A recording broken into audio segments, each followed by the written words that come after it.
Greetings, my name is Monty Martin. And I'm Kelly McLaughlin. And we are the Dungeon Dudes. And today we are sneaking into the shadows to cover the changes to the rogues in the 2024 Player's Handbook for Dungeons & Dragons 5th edition. Monty and I have a copy of the 2024 Player's Handbook. I haven't had a chance to thoroughly read through it. And so today we're going to take a look at the rogue. We're going to look at all the changes to the base class, but we're also going to talk about changes to feats, abilities, and spells and subclasses, maybe not spells, that could impact the way you play a rogue using the 2024 rules. There's a lot to discuss, so let's get rolling. Alrighty, so the rogue is still a superlative infiltrator and skill expert, and they are still going to enjoy taking their foes out with sneak attacks in the new rules. But big picture, what has changed about the rogues? Cunning strikes let them cause more conditions in combat at the cost of some of the damage of their sneak attack. Weapon masteries add versatility, but we are a little concerned about the rogue's damage output. So let's dive into that and look at how the changes are going to stack up for rogues. At the core of the class, rogues get tons of skill proficiencies still. They still get all of their lovely expertise, and reliable talent has been jumped down to level 7, which is going to make it really impactful at a much earlier stage in the game. I think combined with the fact that the skilled feat exists, I think that you could actually make a rogue now that is proficient in almost every skill in the game. I took skill expert on my rogue, and just the impact that had combined with the ability to not roll less than a 10 on any skill that you're proficient in means that, I mean, you've seen it in the game. You're like, hey, make an acrobatics check. And I'm like, do I have to? I can't roll less than a 27. I'm a very high level rogue in the game right now. But it's seeing that ability jump so much sooner, it's the best ability that rogues get, and it really impacts their capabilities outside of combat as well as sometimes in combat. It's worth noting that humans now get an extra skill base and they get an extra origin feat. So you could take the skilled origin feat twice at first level, end up with 7 skill proficiencies plus the rogue's proficiencies plus your background proficiencies, which is going to add up in total to 13 skill proficiencies at level 1. You could end up being better than the bard at skills.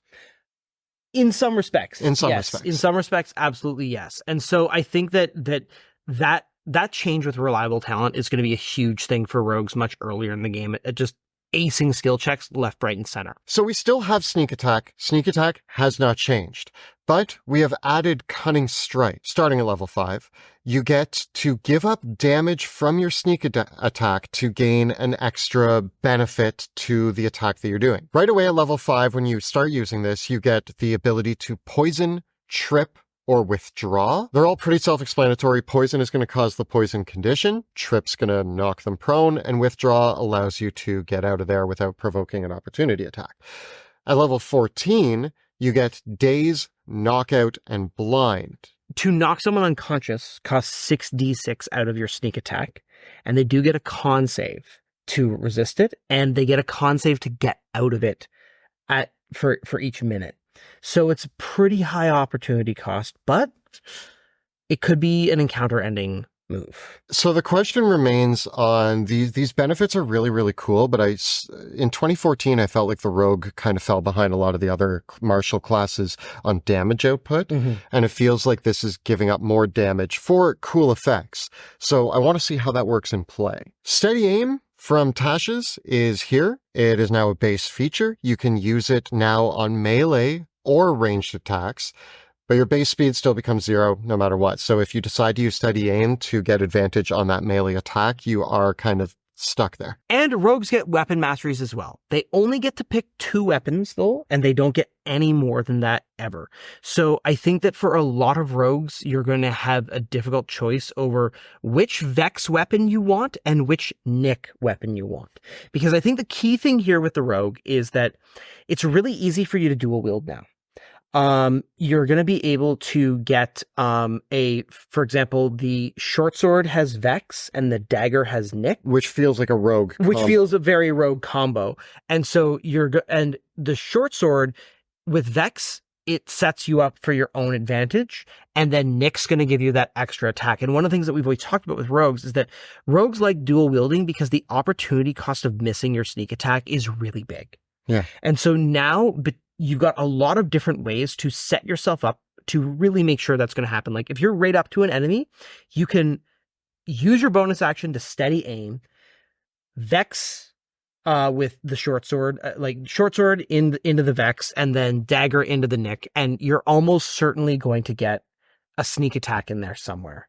Because of the nerfs to things like crossbow expert and sharpshooter and the bonuses that we've gotten with weapon masteries and dual wielding, I actually feel more compelled with a rogue to play a melee focused rogue than I did in the past, which is actually great because the melee rogue actually feels really on brand and really cool to like creep out of the shadows with your short sword and dagger and do your thing. Incidentally, the rogues don't get the fighting style feats, and this is where I think that a lot of rogues are going to be tempted to take that one level of fighter to get access to more weapon masteries and get the fighting style feat so they can get like the archery fighting style or the 2-weapon fighting style, which is going to really help them out in a lot of ways. Your other alternative, if you want to be more of a ranged rogue, is to just go with the short sword, which is just going to be Vex all day, every day, all the time, right? The hand crossbow also has Vex, and technically speaking, with crossbow expert, you can dual wield hand crossbows, but there's no way that I found in the rules for you to be able to get that second hand crossbow attack as part of your attack action. It's always going to be the bonus action attack, which means that it conflicts with cunning action and all those other things that you might want to do. So, sadly, the other thing is that with the changes to the dual wielder feat, it's not actually possible to do rapier and dagger. And you can't do rapier and crossbow with crossbow expert either because of the way things are worded. My swashbuckler. I know. It's kind of it. So this is one like critique where it's like, okay. And my other critique here with just dual wielding in general is like it's really actually not to your best interest to dual wield 2 of the same weapon. Yeah, because you always want to dual wield 2 different weapons. Yeah. So let's start talking about feats. I think there's a couple that come into my head right away. Skulker feels like a must-have feat for rogues now. It is like non-negotiably amazing. All general feats give you a bonus now to an ability score. So Skulker gives you a bonus to dexterity. Rogues love that. You're also going to gain blind sight, which is just wild. A rogue with blind sight means that you can turn off all the lights and still see everybody in the dark. This used to be blind sight was a high level rogue feature, which actually is gone now. Yeah. But you just get it back through Skulker at level 4. And then also the Fog of War ability lets you have advantage to hide in combat. So you can turn off all the lights, you can hide easily from your foes, and then the last part of Skulker is that if you shoot from your hidden position and miss, your position is not revealed. So this is the high-level Skyrim Is this where I pop up from the barrels, shoot at the guy, the arrow goes right past him, and he goes, "What was that? Must have been my imagination." And I'm standing right there, just crouched. Like, I get to do that now. Is this feat like literally just not what a rogue wants out of like every class feature? Yeah. So the Skulker, you take Skulker as a rogue. Yeah. It's great. The other one that I highly recommend for rogues is they've renamed the mobile feat to Speedy. So that's there. And for origin feats, you have Lucky. That's pretty cool. Well, Lucky again used to be rerolls, but now Heroic Inspiration is rerolls. Yeah. Now Lucky just give yourself advantage, and you get a number of uses of it equal to your proficiency modifier. And so Lucky, as an origin feat, which you get at level 1, it's just on-demand advantage. So which means on-demand sneak attack. Yeah. If you are in a situation where you cannot get sneak attack, you should have Lucky, because Lucky means that now you get to say, no, I do get my sneak attack. So I kind of think a human rogue with Lucky and skill that takes Skulker at level 4 is kind of getting everything. Yeah. Pretty good. Speedy is going to give you the extra speed. You could, I don't know if a rogue wants crossbow expert though. Not anymore. I'm feeling really drawn to the melee rogue Yeah. with the short sword and the dagger. Yeah. And because I think otherwise, if you're going to go ranged, I feel like you're just plinking back there with a short bow. Yeah. Right? I mean, I do like a short bow. Yeah. I would still have one packed because I do want to like snipe people from a distance and then drop in and. Because that to me is the difficult thing, and it is that I'd love to have one more weapon mastery so that you could have the short bow weapon mastery and then also the dual wield, so you could be a pretty good switch hitter. Yeah. As a rogue. So just take the fighter level. So let's talk about the subclasses. Assassin is back in Pog form. Assassins now get advantage on initiative, which is actually important to note that surprise has changed in the new rules. Surprise is no longer something that kind of just stops you from taking an action on the first round of combat if you are under the surprise condition. Instead, surprise just now gives you disadvantage on initiative. So this is important for assassins because even if they surprise an enemy, that enemy could get to go first in combat.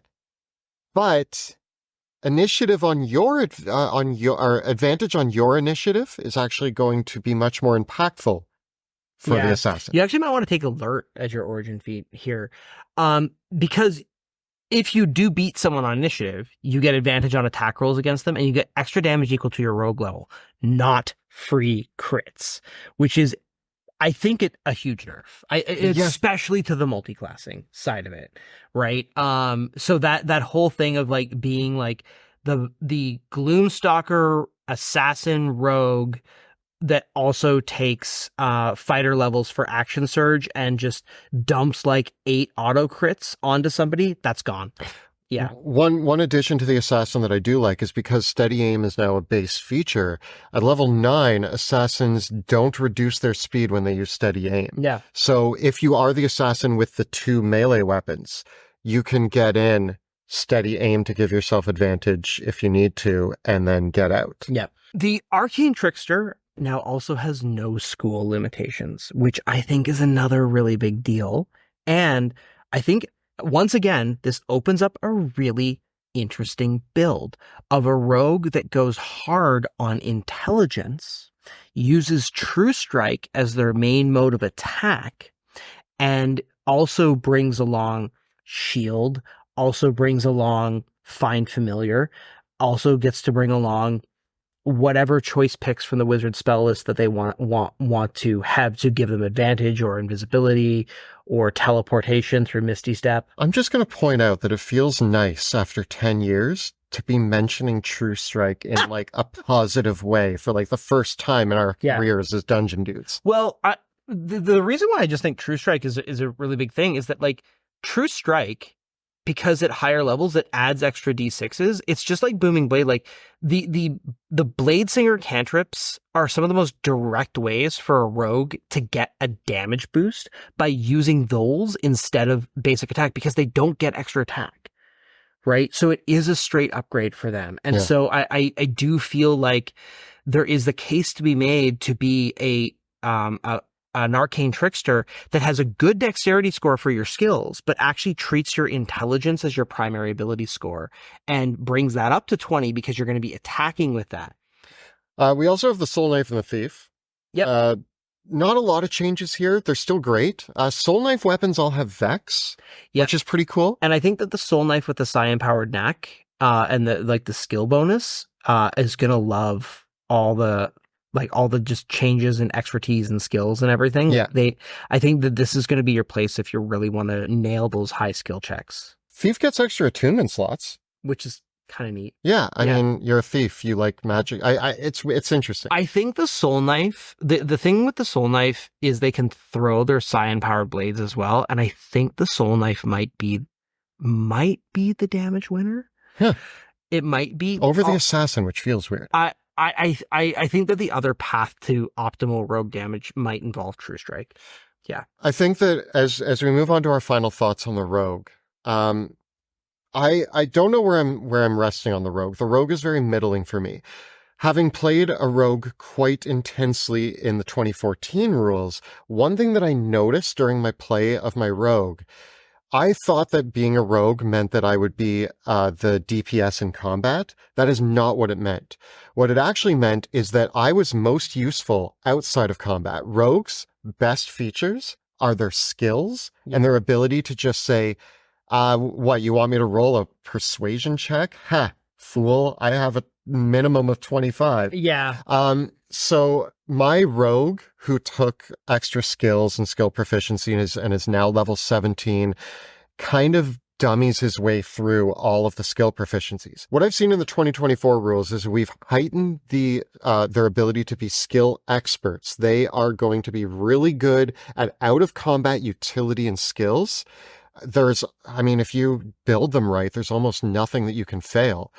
Whereas combat, actually, I feel like got pushed lower. So I actually feel like the gap between what they do outside of combat and in combat is actually bigger now in the 2024 rules.